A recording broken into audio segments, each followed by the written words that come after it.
So good afternoon. Thank you so much for joining our first ever HBCU Power Hour. We are really anxious to have you here as we're intentionally building a space to really educate, empower, and equip historically Black colleges and universities. And it's a big week, right? President Biden declared that it's HBCU week. So we celebrate you and the good work that you're doing on campus. Our goal really is to host an HBCU Power Hour quarterly and to feature a new school and an administrator each time, along with some helpful topics that you can take back to campus. So if you ever have a desire to be highlighted, please reach out to us. Corey Jackson, our intern who has sent you the invite, you're welcome to reach out to him at any point in time. Today, we're going to be joined by Hampton Athletics featuring AD Henderson and Vaughan Moss, who you'll hear from shortly. So to kick us off, though, I'd like to introduce myself. My name is Ashley Wechter. I serve as the Director of Collegiate Partnerships here at Advance. I do have a background in collegiate administration over the past 15 years. I've worked at the NCAA for 5 years, and then more recently was the Associate Athletic Director at Wake Forest University, where I had oversight of student athlete development, sport administration, and I was our diversity, equity, and inclusion officer. While I transitioned from campus to the private education side over a year ago, my colleagues are no strangers to this space. I'm really anxious for you to meet our co-founder and managing partner, Luke Fedlam, today. Luke's work as a non-agent sports attorney at Porter Wright and Arthur has given him a really unique perspective, which I'm excited for you to hear after many years of him working with professional athletes and preparing them for life beyond their sports. You're also going to hear from Rashad Campbell, Advance's partner and one of our facilitators. Rashad was an all-Ivy football player at Cornell, had ambitions of going pro, and when that didn't work out, he went to the private debt and equity space. At the same time, his younger brother was drafted to the Browns, and so that began his journey in helping to protect his brother from agents and financial advisors and the like. And then Rashad met Courtney Altimus, our other co-founder and managing partner at Advance. And as a team, we call ourselves protectors of possibilities. And so we've assembled experts from across the business world, legal, financial, and athlete development spaces, all to help institutions like yourself navigate this evolving business world. So without further ado, I'd like to turn it over to Luke Fedlam, my man. His birthday was yesterday, so please wish him a happy birthday. And Luke is going to kick off our Power Hour. Luke?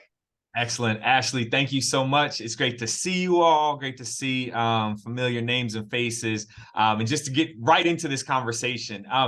Listen, excited to have Athletic Director Anthony D. Henderson, Senior Director of Athletics at Hampton University, joining us today in this first ever Power Hour that we're doing.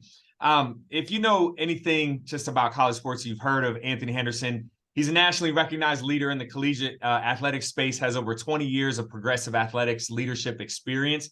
Now, prior to Hampton University, he was at Yale University, where he served as the Deputy Director of Athletics. He led all revenue generation work that's done for the athletic department there, extended the brand messaging of Yale athletics through private philanthropy, corporate support, ticket sales, marketing efforts, community engagement, strategic communications, diversity, equity, inclusion, and so much more.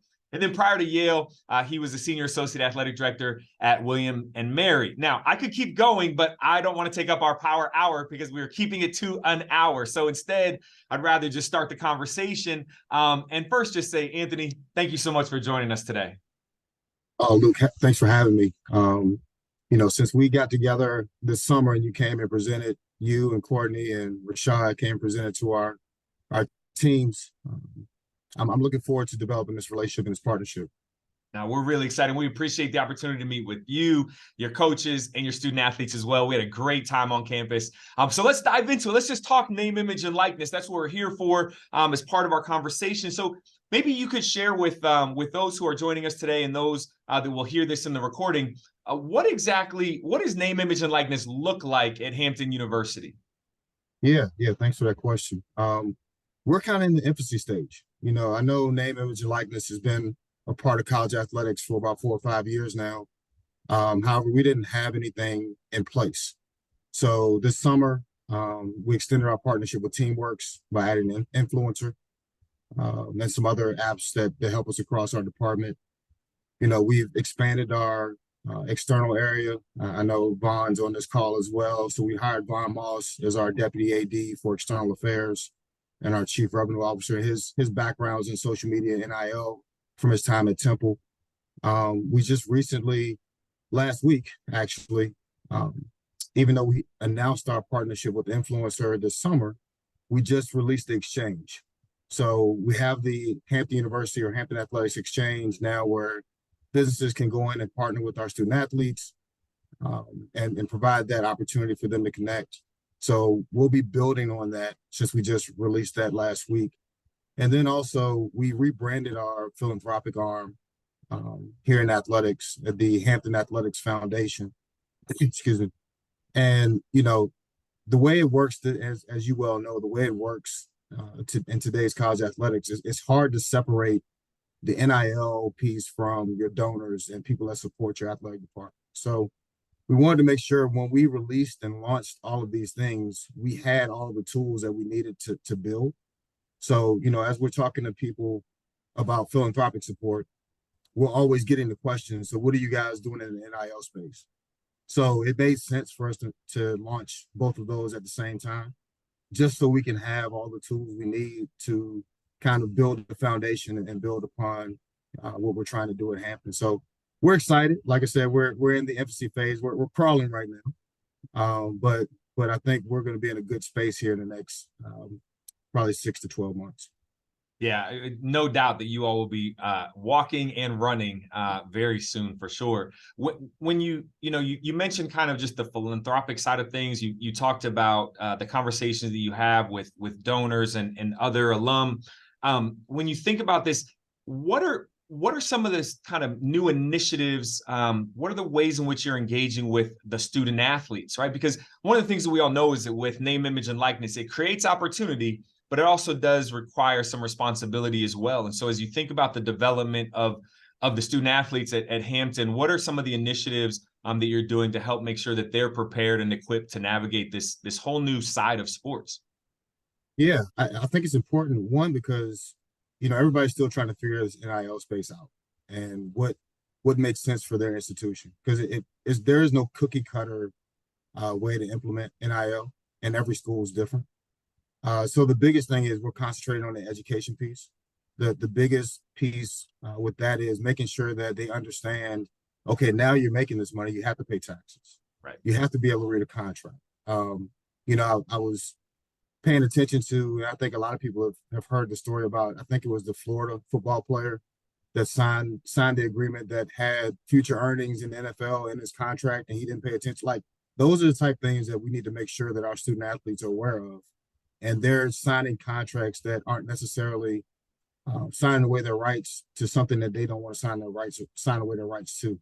So I think the education piece is huge for us, because, you know, we can't actually participate in the brokering of deals besides putting them together in the exchange and providing opportunities for companies and student athletes to connect. But I think our place in this space for our student athletes is making sure they have as much information as possible to be successful. You know, bringing in you guys, we're going to be bringing you guys back to campus to, you know, I think you just talked to 2 teams when you came originally, trying to expand that program into all of our student athletes, because I think it's important. So I think just that education piece, you know, with Vaughn's position, helping them understand how to market themselves and how to build their brand and how important that piece is from an NIL perspective. But that also goes back into the education piece. So I think that's kind of where our lane is. And, you know, just providing those opportunities and making sure that the student athletes know they're there and can take advantage of them. Yeah, now I'll tell you, you get me excited when you talk about education. We get all fired up on education. You might have seen me ready to jump out of my chair when you started talking about contracts, because again, we see that every day, right? That's the place that I just get so fired up on, making sure that our student athletes understand contracts, especially in this name, image, and likeness space, because, you know, used a great example, where people just can use contracts to try to take advantage of student athletes. And so we want to make sure that we protect against that.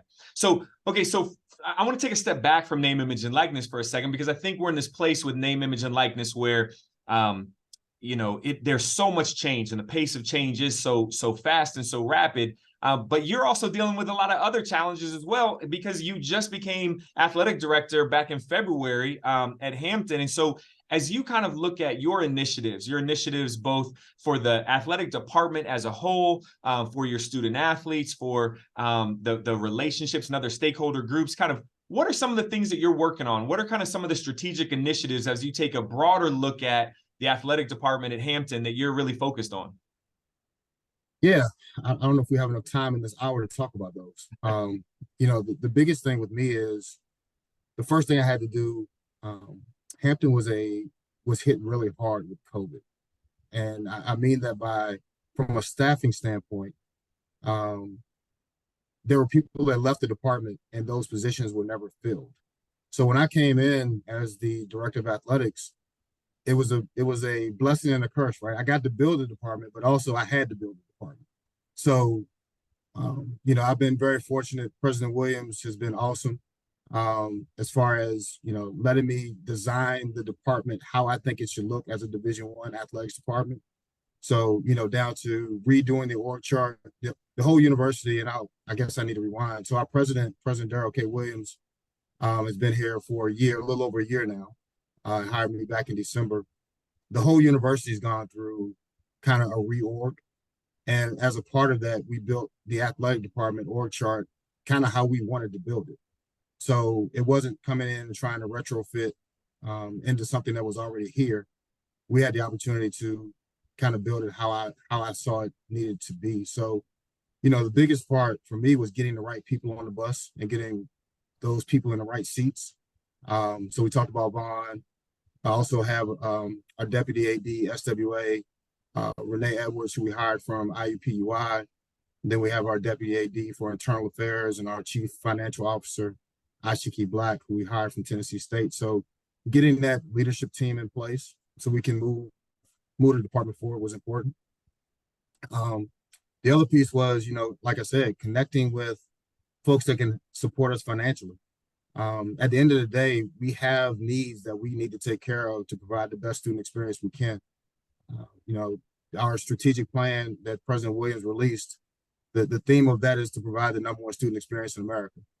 And with that, how do we do that through sport and through athletics?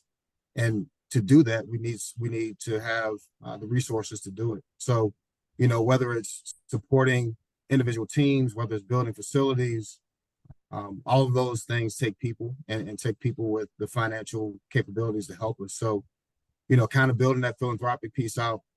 And then the real focus for me when I came in was student athlete health and well-being. So we were able to expand our relationship with Centera Hospital. We contract our trainers through Centera. When I got here, we had 6. Now we're up to 10. We added mental health services as a part of that contract. We added nutrition as a part of that contract. So really concentrating on the health and well-being of the student athletes. We also have a full-time person that the university hired in the counseling center that concentrates just on athletics and band. So from that mental health piece, we have that in place. So at the end of the day, our student athletes are why we're here.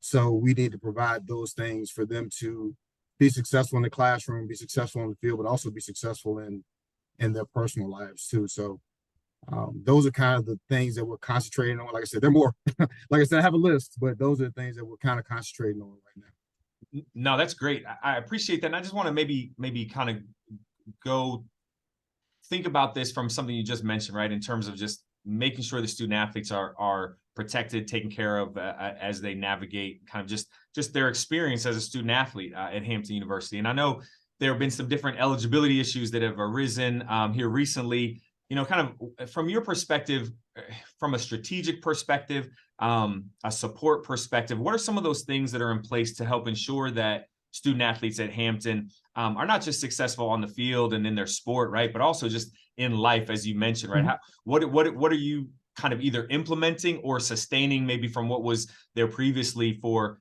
helping student athletes navigate? Yeah, I appreciate that question. So the first thing is, I think when people hear ineligibility, they immediately jump to academic performance. And I will say that our issues have nothing to do with academic performance. We had 182 student athletes on the dean's list across all teams during the 22-23 year. Cumulative GPA of 3.24 in the department. I think we had 24 student athletes with a 4.0. So that wasn't our issue. Yep. From an eligibility standpoint, our biggest issue had to deal with, as I mentioned earlier, we talk about people and systems. Our issues fall back on more towards that progress towards degree issue. And for those that don't know, it's when you have people, especially transfers, because that's kind of the population that's the most affected in this issue we're dealing with. When you have transfers, you're supposed to meet a specific percentage towards your degree to be eligible. And I won't go into details of where we are right now and kind of how we got into this position, but that's the issue we're dealing with. And we've cleaned it up. Actually, we're at a point now. All of our fall sports were the ones, of course, that were in competition, so they were the ones that were the most visible. But we've cleaned up. The majority of our issues have been cleaned up, even down to, I think we're down to 8 of our 104 football student athletes are the ones that have questions right now. Our volleyball team, it's like 2 or 3. Women's soccer has been cleared. Cross country has been cleared. So the issue is going away, but we still have more work to do. So when you talk about what are we putting in place, we're looking at our systems, not just in athletics, but across campus, to make sure we have the things in place to make sure we catch these things and they don't become issues moving forward. And that was the biggest piece of this. We could have, kind of wrote it out and figured it out, but we didn't want to put ourselves in a position where if there was a question of eligibility, to put us in position to be in, a place where that young person wasn't going to be eligible and may cost us on the back end. So it was more out of an abundance of caution than actually having multiple issues. And dealing with the NCAA, once you answer one question, they come back with 10 more. So you have to kind of go through that whole process, which is kind of why it's taken as long as it has. But we're in a good spot right now. I feel real good about where we are. And, moving forward, we shouldn't have these issues. No, that's great. That's great to hear. And kudos on all the academic success of your student athletes, for sure. That I think is something that oftentimes when we talk about the world of college sports gets overlooked, right? That the student athletes are still students, and student athletes still need to succeed in the classroom. And it's just great to hear the success that your student athletes are having. But you brought up something I thought was interesting, and it's just one of many other kind of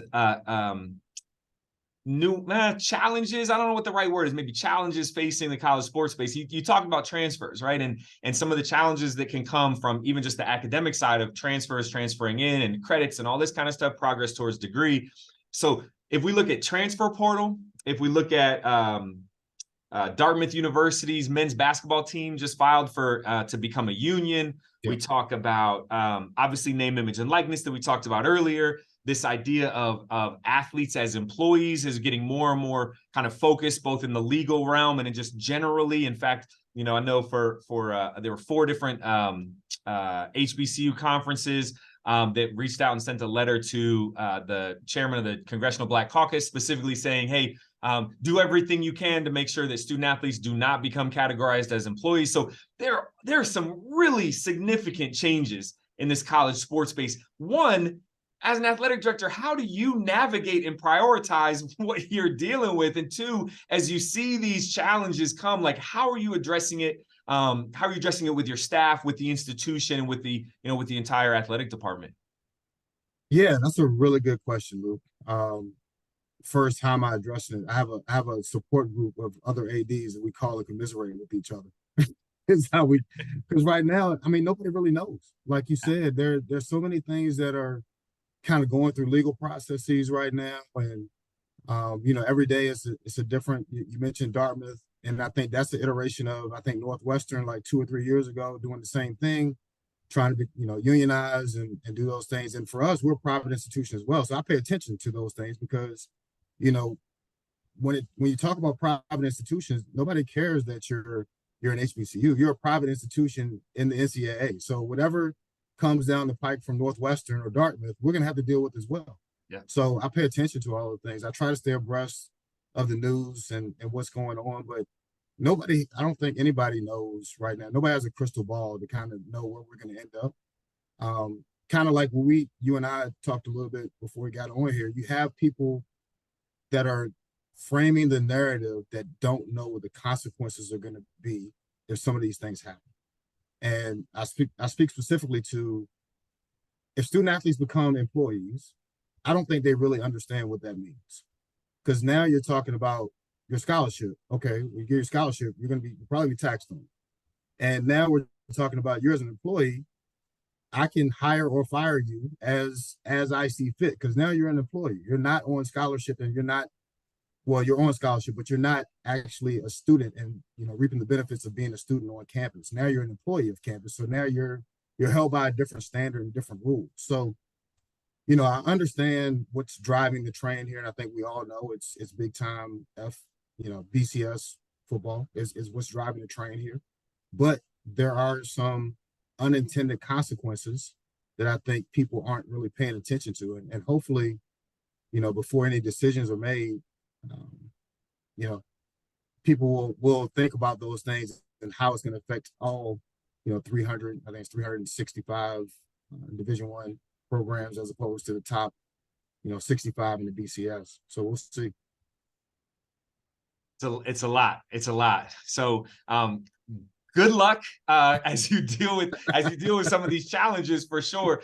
In a second, you'd mentioned Vaughan Moss. In a second, my partner Rashad Campbell will have some conversation with Vaughan. But before we make that transition, just kind of any final thoughts as you think about kind of continuing to promote the brand of Hampton, the work that you're doing. Any final thoughts you want to share with the group?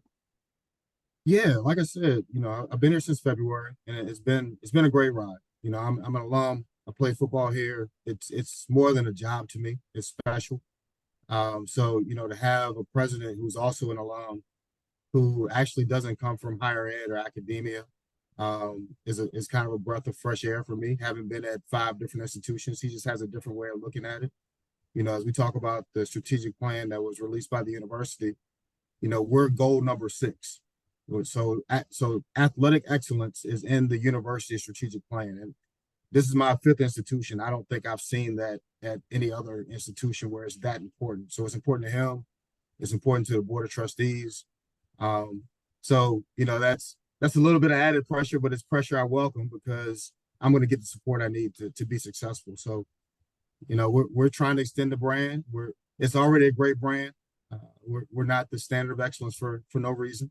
I'll say that as a proud alum, but it's an exciting time to be at Hampton. So hopefully people will pay attention, and we can make our alums and fans and donors proud and bring some more attention to folks that didn't really know about us.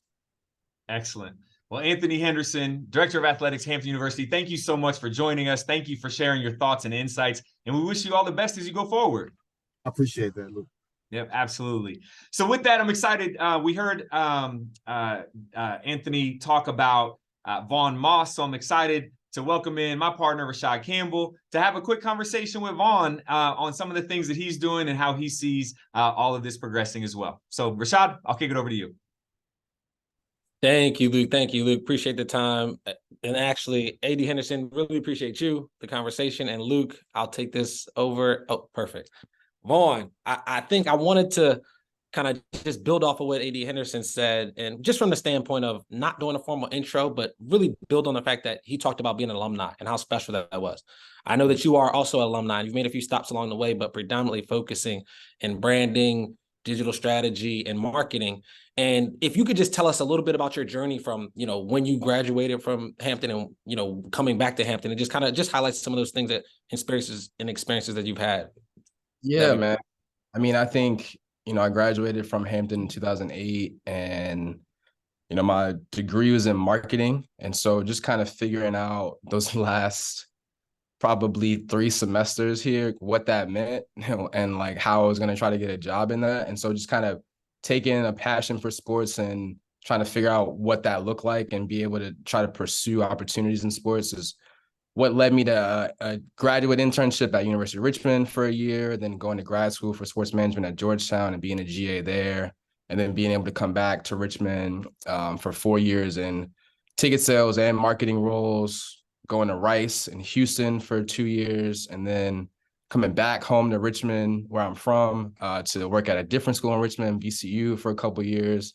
And then going back to Georgetown for 3 years, still in marketing roles before going to Temple for 2 years, specifically in a branding, digital media creative strategy role. And so, you know, I also wanted to make the point to talk about AD and I got connected when I was at VCU because he went to VCU for grad school. And so once we realized that we were both Hampton alums, you know, we've had this conversation. He's like, whenever I get in the seat, man, I'm going to try to call you to come be my deputy for external. I'm like, all right, okay, cool. Just let me know, man.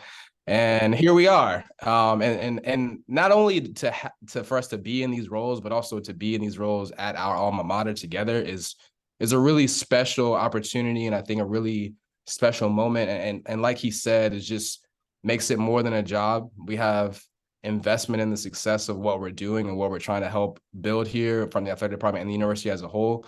That kind of takes us and gives us that extra to really make sure that we see some of these things through. And so for me, it's just really surreal, like honestly, just to be in the building where I come to work every day and across the street is a school of business where I spent so much time for like the last 2 years of my time here at Hampton. And every week I'm going to a meeting or going on campus somewhere and a new undergraduate memory is unlocked, which is a pretty cool thing to be able to do every day, and be able to be back on campus here at Hampton is great. But, you know, in my role as a deputy for external, I think, as AD mentioned too, with the new leadership of our president, President Williams is really supportive of athletics. But, you know, we just want to together help build on the tradition of excellence that we have here at Hampton, move it forward as much as we can with the new leadership and vision of President Williams and AD. You know, just try to be dynamic and creative and aggressive in how we just keep pushing the Hampton brand, the Hampton mission forward. No, I appreciate that background and insight. I could not have said it as eloquently, and the connections you made were perfect because that was something I think everybody appreciated. So, you know, you just came from Temple, being in Philadelphia, very different from being in Hampton. I think a 1.5 million population to about 150,000. Kind of what are some of the things you're bringing with you? And that can be relative to just the athletic department or just relative to NIL, just kind of how does that dynamic of the change in cities kind of impact the work that you're going to be doing? Yeah. And so I think the biggest difference, right? Like obviously there's a difference in resources from Temple as a university to Hampton as a university. But, you know, as AD mentioned, like being hit hard by COVID and different positions not existing or not being filled or us creating new positions is a huge part of us being able to move forward. But I think what I bring and the experience I had at both Temple and Georgetown is what the structure is. So identifying those positions that we need to fill holes to help us to get this thing going. And maybe we don't fill them with a full-time personnel. We fill it with, you know, a student worker or a GA or an intern to kind of just figure out the ways that we can make sure that we're doing the right things, even if we're not doing them as the highest level yet. We're still laying that foundation for the things that we want to do and how we want to operate. And so, you know, just having that support from the university is key to make sure that we can just make sure that we're competing with our colleagues in the CAA, right? I think that's a huge thing for us in terms of, obviously we want to be competitive and we want to continue to stay true and we're not ignoring or running away from our HBCU roots and traditions. But at the same time, there's a level of operation, a level of enhancement, and a level of things that we're trying to do to make sure that we can compete on the field, in the classroom, and every aspect of what we're doing as an athletic department with our colleagues in the CAA. And then like specifically to the difference in the cities and as it relates to NIL, like Philly being one of the top 10 markets in our country is a huge opportunity, and it presents these opportunities for student athletes to be able to take advantage of them. But I think, you know, ultimately it comes down to, you know, making the most of wherever you're at. And so I think, well, in a place like Philly, you know, a student athlete at Temple, maybe they don't really have that much, even though there are perceived to be more opportunities, like, but are they really there for Temple student athletes? Whereas in a small town in Hampton or just in the 757 Tidewater area community, you know, maybe there's more ability to have more impactful connections because it is a smaller community, right? It's more tight knit. There isn't as much clutter that we have to help our student athletes cut through to be able to take advantage of some of these opportunities and connect with businesses. And I think it's more likely to, as we are from a recruiting standpoint, I think everyone knows that the 757 has been a hub of high level student athletes across multiple sports. And so as the more that we're able to keep some of them to stay home, I think that's going to help too, to be able to connect with their businesses that are here in Hampton and Norfolk and Newport News that are around us in this community. Yeah, and I think one of the things I always think about is the fact that you mentioned, like, you can go deeper in these relationships because you don't have the competition of, Philly having 10 other universities, right? You don't have the competition of so many different things and distractions. And one thing, if you could kind of comment on it, we understand that you all have the partnership with Influencer. What are you all doing? How are you kind of going to help create these opportunities and these deeper connections with the fan base? Because I do believe, to the point that you made and what we see around the country, that this is something that happens at these smaller towns, but there's so much value that can be generated. Anything that you're doing specifically that you want to highlight? Yeah, I mean, I think the biggest thing is, so like AD mentioned, we are pretty early in our development of our NIL support program. And I think with launching the Influencer Exchange last week and getting all of our student athletes onboarded with Influencer, and we're starting to really dump all the content in there so they make sure that they use it as the hub for anything that they're trying to do in this space. Get your photos to build your social media, look at Influencer for all the educational videos they have. Influencer has some global exchange partners in there. We're going to start trying to get some more local exchange partners in there. Make sure you're using it to disclose your deals. Like, the more that we push our partnership with Influencer and the tools that provides, that's a huge major step for us to make sure the student athletes at least know, hey, listen, there's tools that we're putting in place for you. There's things that we're doing to help you so we can make sure you have success in the space. And so that's really the biggest thing. And obviously the exchange will start locally, but we have alums in a lot of different industries and our leadership positions and having success in a lot of different spaces across the country and the world. So, like, just making sure that, as we develop our alumni engagement strategy from an athletic standpoint, whether it's getting people to buy season tickets or getting people to make donations, that we also make sure that they know that the NIL part of it is another way that they can support, and just making sure that that's hammered home here locally first, because I think obviously it's easier for that touch point for people that are around us, because we can, go see them and they can come to games and that part of it, but then also make sure that we have a bigger strategy to touch our community that's at the local, regional, and national level as well. Yeah, and I'm kind of going to shift gears to kind of come back to something that AD Henderson expressed a concern about. He talked about contract, being one of those things that are front of mind for him. And I think with you, I think I'm assuming you're more creative. You have that marketing mindset. I think you get excited about a lot of things. But what are some of the things that you're excited about as it relates to NIL, but also some of the things that concern you? If they are the same things that align, that's perfectly fine too. We just want to kind of. I think the biggest thing that I'm excited about is what I was just kind of talking about. It's just like being able to tap into the different people in our alumni base and our community here at Hampton that are just doing such cool things. Like, just the ability and pairing that broad base, like, everyone has super talented, super successful in these different areas, but then being strategic about how we connect them and prepare both of them and our student athletes to leverage those opportunities that NIL creates, and specifically ones that are unique to us and unique to the HBCU experience. So, for example, being able to have student athletes who are from DC and Maryland, have our alums know that they can connect with them if they have businesses in that area. So, okay, cool. You have these alums from DC that have a restaurant, and student athletes that are on the football team or basketball team or whatever that are from the DC and Maryland area. So when we go to play Howard, how can they connect and collaborate and activate around that? Because that's a moment. We just played Howard in DC 2 weeks ago, and like, that's a big moment for us, right? And especially with us not being in the same conference with them anymore. So anytime we play them, it's a big deal. And so just having that be another thing that we want our alums to know how they need to think about, and our student athletes know that they need to think about, that when we're having these big moments where eyeballs are on us, we have to do our job to make sure we capitalize on them from an athletic standpoint, but how can we make sure that they know to be thinking about ways that they can capitalize on that from an NIL standpoint?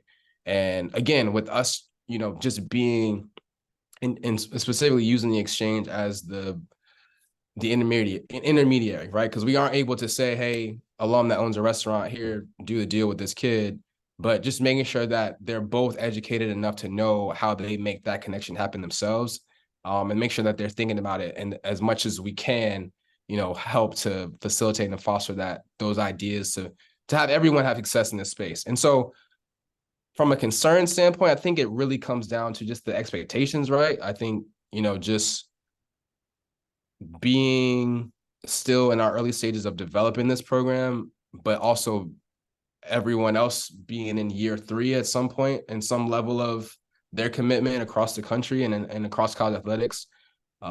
Just making sure that we're managing the expectations for everyone, like making sure our coaches know, hey, let us know what you need. Here's what we're doing. Make sure the student athletes know that there's resources here for them. Again, educating the fans is not just about educating them on how to support, but educating them so they know how to talk to people or how to talk about what we have going on when someone says, oh, they're not doing anything, right? Or like when someone says, oh, well, we haven't heard about this, like just making sure that they know and they see all the things that we're doing as much as possible. And whether they're in a position that NIL makes sense for them to support or not, that they're able to say and feel good about, what we have going on here.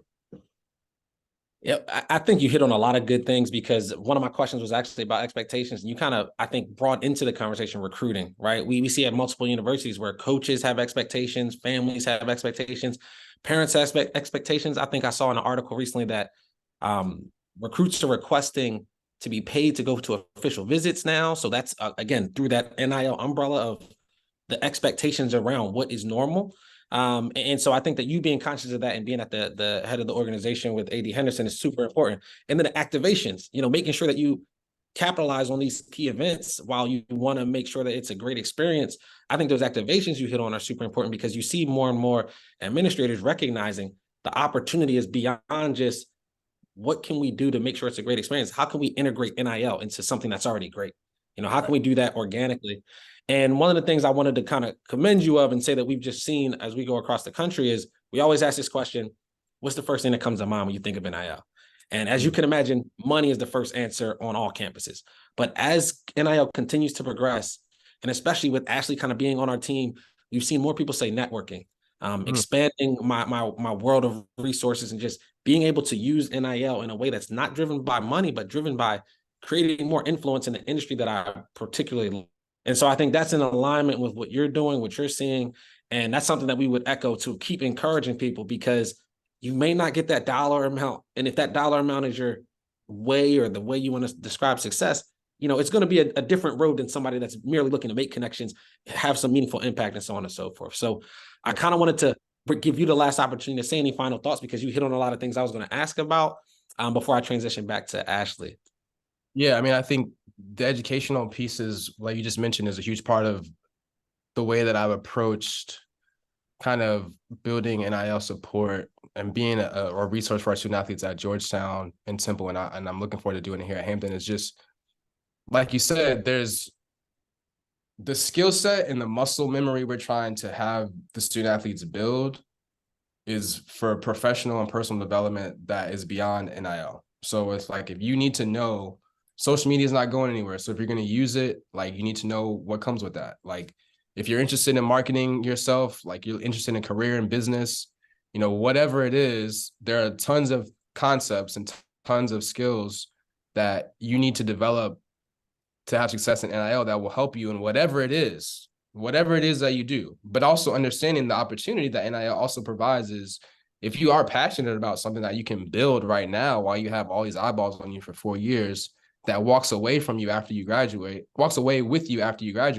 like, that's what we're trying to make them build. So it's not like our approach is not about, we need to help you get the most money possible. It's about, okay, cool, here are the things that you can do to make sure you get some money here and there. If you want to think next level, big picture, okay, cool. Like, if you're interested in big brand deals, here's how you got to prepare yourself. But then the third layer of that is like, what do you care enough about that you want to build something that belongs to you, that you can capitalize on NIL and have that live forever and possibly have it spark while you're here, while you have all these eyeballs on you for your time as a student athlete here. And so, you know, I think it's also going to be a huge part from an education standpoint. And we talked about expectations, you know, for our student athletes. I think it's expectations and barriers, right? Like, I think some of our student athletes and some of our visible sports are going to think that NIL should just come to them because they are football, men's basketball, women's basketball player at certain school. And also the Olympic sports athletes thinking that, oh, because it's for them, it's not for me.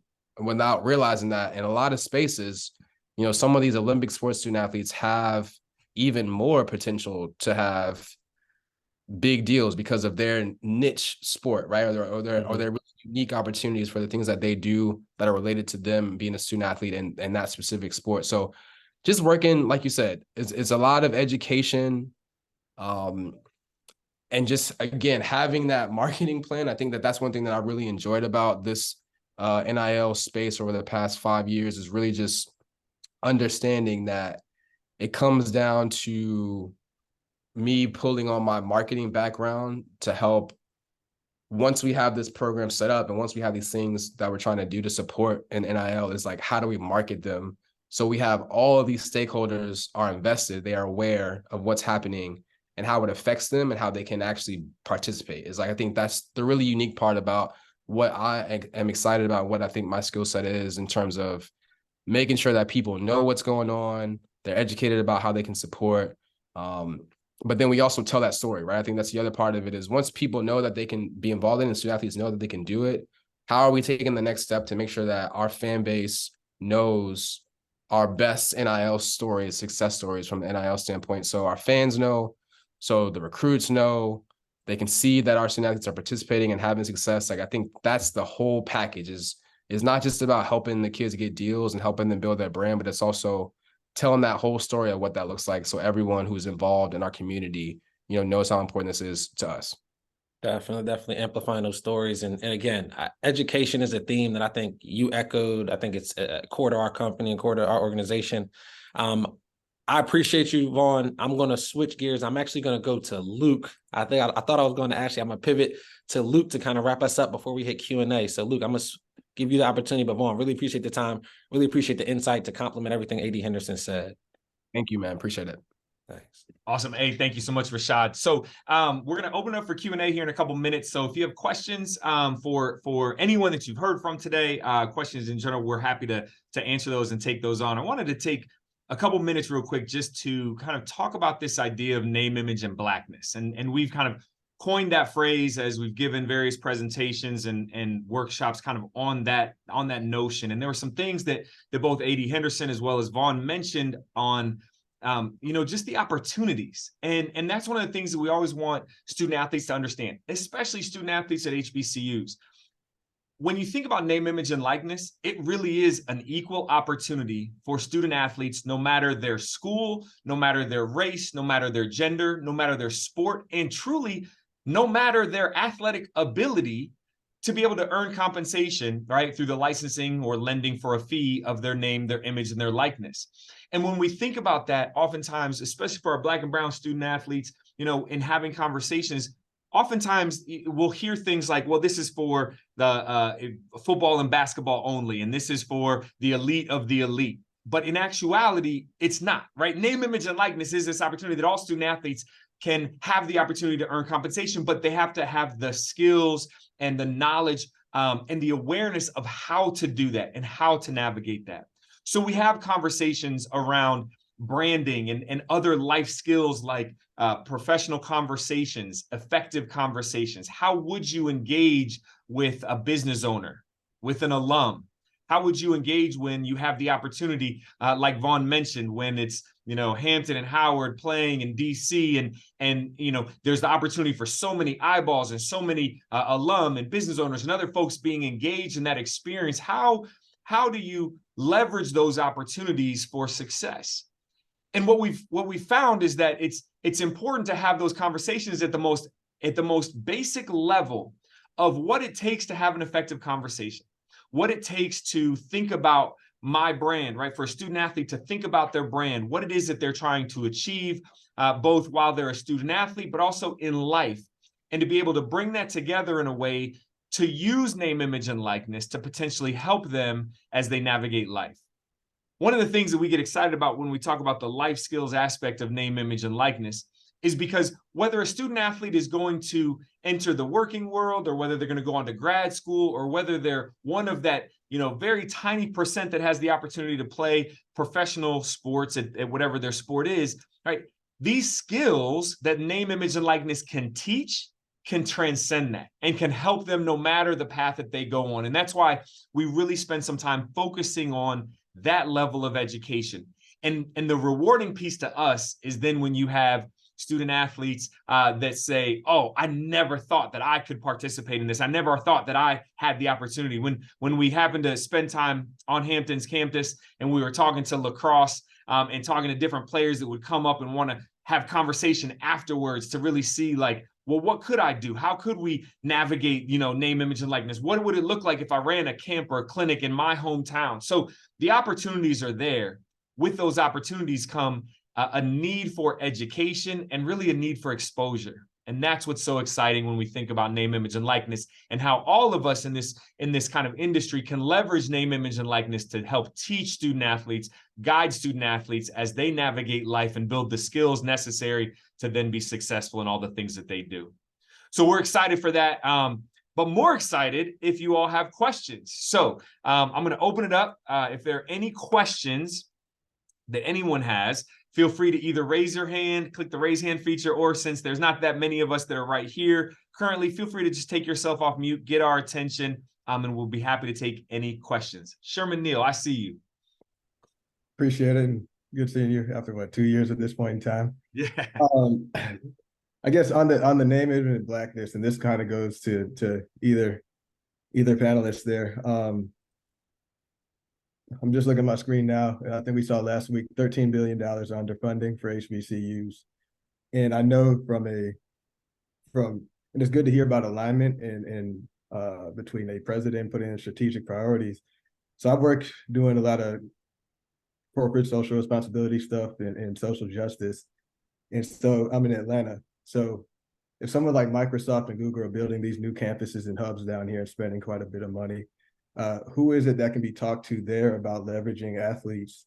Have they been talked to about how do we use their status to talk about these problems? And then also from a government standpoint, I see it was disappointing to see the Congressional Black Congress write that letter, but not recognize they can do what the U.S. Army and the military is doing in leveraging athletes for recruitment. We can do the same thing through 501c4s and things like that. So are those conversations happening to amplify the athletes' voices in ways they may not know yet because they're 18 to 22, or 23?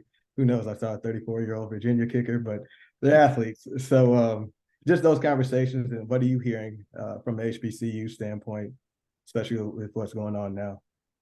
Thank you. AD Henderson, we'll turn that over maybe to you first, and then Vaughan, if you want to add in as well. Thoughts on that aspect? Yeah, there was a lot in that question.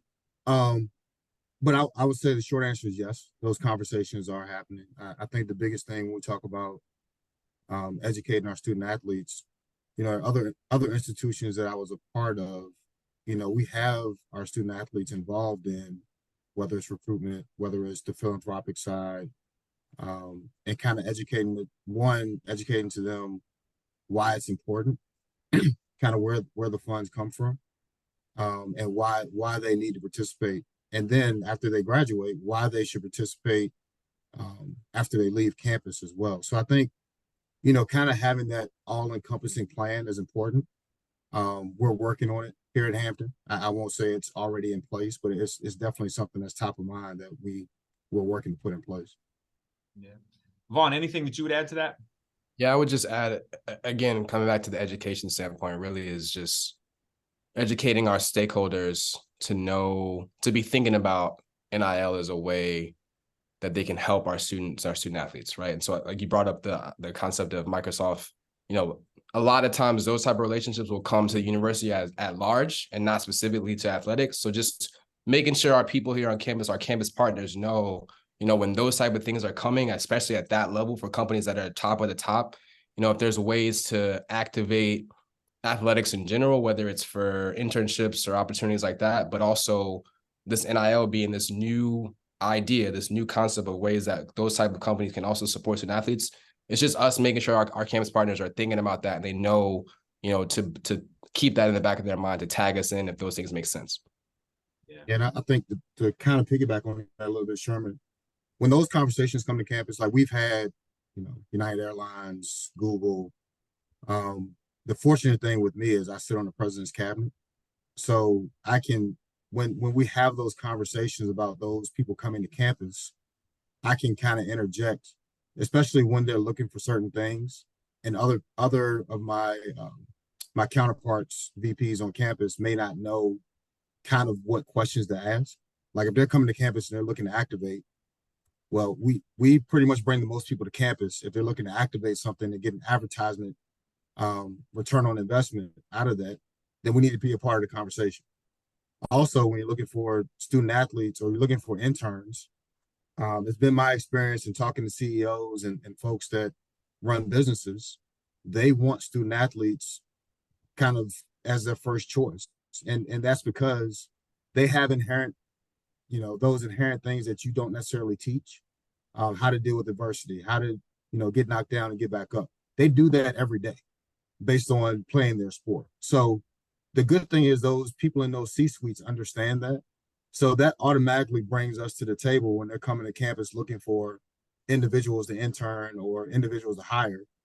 Sometimes that's the first question they ask, like, okay, what's your student athlete pool and population? Would they be interested? So I think even with the general population, when those companies come to campus, most of the time, I think athletics is in the conversation just based on those things as well.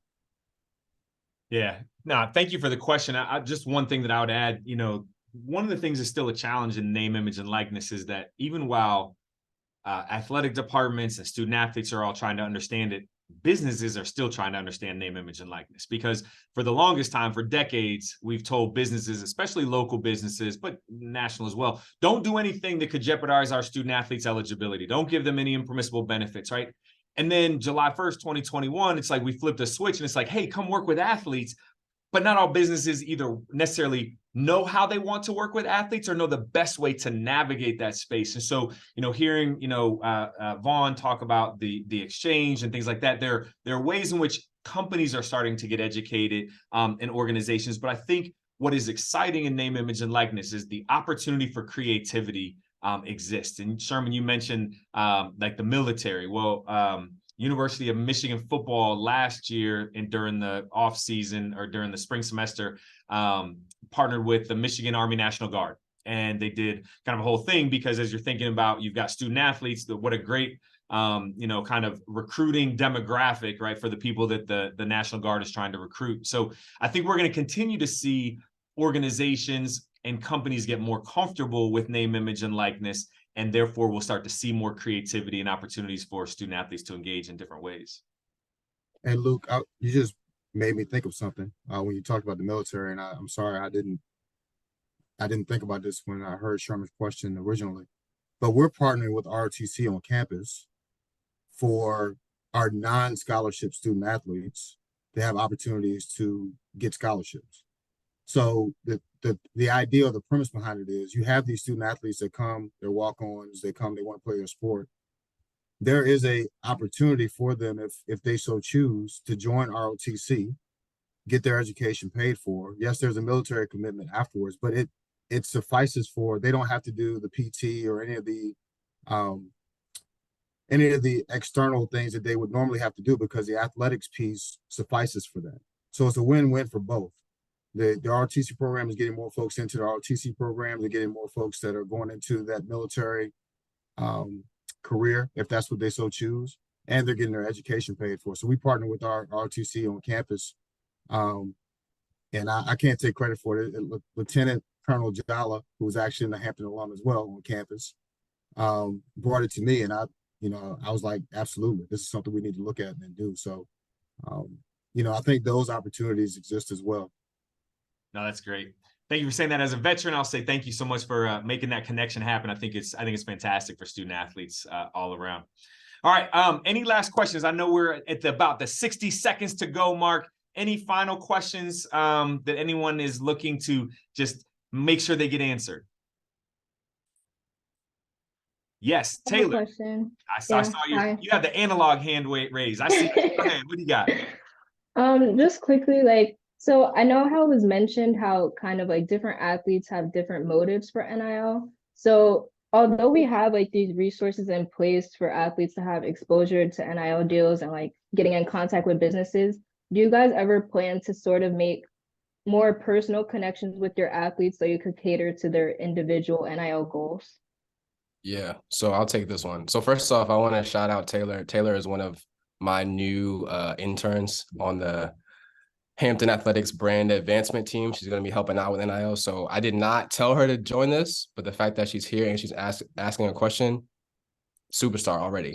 But part of our launching influencer and having that be the key like starting point for our NIL support program is to also have office hours. So like that'll be the point where as we go and talk to all the teams and tell them about influencer, about NIL, and give them high level kind of concepts and high level guidance and support and education, you know, it'll be on them to take some of that next step to say, okay, I'm interested. And that's the time where we have those more in-depth one-on-one conversations. So like I did this at Temple and it was actually a huge part and one of the most rewarding parts of my job at Temple is like having student athletes come to see me for office hours to talk about NIL, to talk about brand building, talk about social media. You know, I'd sit them down and say, like, let's have big picture conversations about the things that you can do. You know, there's marketplaces out there where you can go get deals. You know, you should be doing these things to make sure that you're building your social and consistently posting and all that kind of thing. But then having that more in-depth one-on-one conversation about what are you interested in, right? Like, and then having that turn into now that I know what you're interested in, here's how you go move towards your interests and having that be, you know, how do you go get opportunities in that space? So I always use this example, like, cause it's kind of extreme, but it makes the point, right? Like if you're interested in fly fishing, like how do you go get fly fishing deals? So you make sure that you're posting about it. Oh, me and my dad go fly fishing every Saturday, blah, blah, blah. Here's social media posts about it, right? Like, are you following those accounts that are from companies or brands in fly fishing? Do you know who the fly fishing influencers are? Are you interacting with them? Are you building your network and using social media as not just a place where you push content, but you also connect with people who are doing things that you're interested in doing? So having that conversation is really where I think the student athletes who are really interested in understand the opportunity and are interested in taking the next steps and putting the work in to take advantage of those opportunities is really where I think the best execution of this whole support from our standpoint from NIL is really happening. Excellent. Thank you for the question, Taylor. Thank you for joining us. All right, with that, we wanted to keep it to the HBCU Power Hour. We're about an hour and 2 minutes. So with that, I want to kick it back over to Ashley for some closing remarks. Yes, thank you all. And thanks, Luke. AD Henderson, Vaughan, we look forward to being back on campus with you soon. Luke and Rashad, I always value your insight, and I'm so proud to be a member of the team with you. Y'all had me fired up. So hear me, we have been working very hard. We've visited a few HBCUs this past academic year, but our goal is to have greater impact. You heard from Vaughan just how the different resources can vary between him being at Temple to now Hampton, and knowing that we have been thinking intentionally and strategically about how we can educate and equip more HBCUs and give you the same resources that the Power Fives can't afford, because you can compete and you can have access in this space. So we're going to follow up with you, those who have attended this, and we're going to make sure that we're sharing with you ways that we believe we can help enhance and walk alongside your institution or your conference office. But conversation is free. So please feel free to reach out to me. I'd love to specifically share more about our advanced team, how we are a woman and minority operated business. And our entire goal is to better equip and empower you as staff members, but also your student athletes and the entire ecosystem on campus. We do have something called an NIL Academy that is at your fingertips. And that not only includes NIL, but it includes career, life skills, financial literacy, and beyond. So I'd love to be able to talk a little bit more about that with you at another time. But before we go, I would like to give a shout out to our advanced interns. Last year, Monet Davis, you may know her name. She was the Little League World Series female standout and a Hampton grad now. She worked alongside with me to help build out our HBCU database. And now Corey Jackson, who you've been receiving some correspondence from. Corey is our year-long intern from Ohio State University. I just want to say thank you to Corey for all the good work that you're doing and the intentionality that you're bringing behind our HBCU initiative. So thank you again for joining us today. We are going to send a follow-up email with a survey. We want to know what you'd like to hear more about. But again, thank you for being here and have a great rest of your week. Bye all.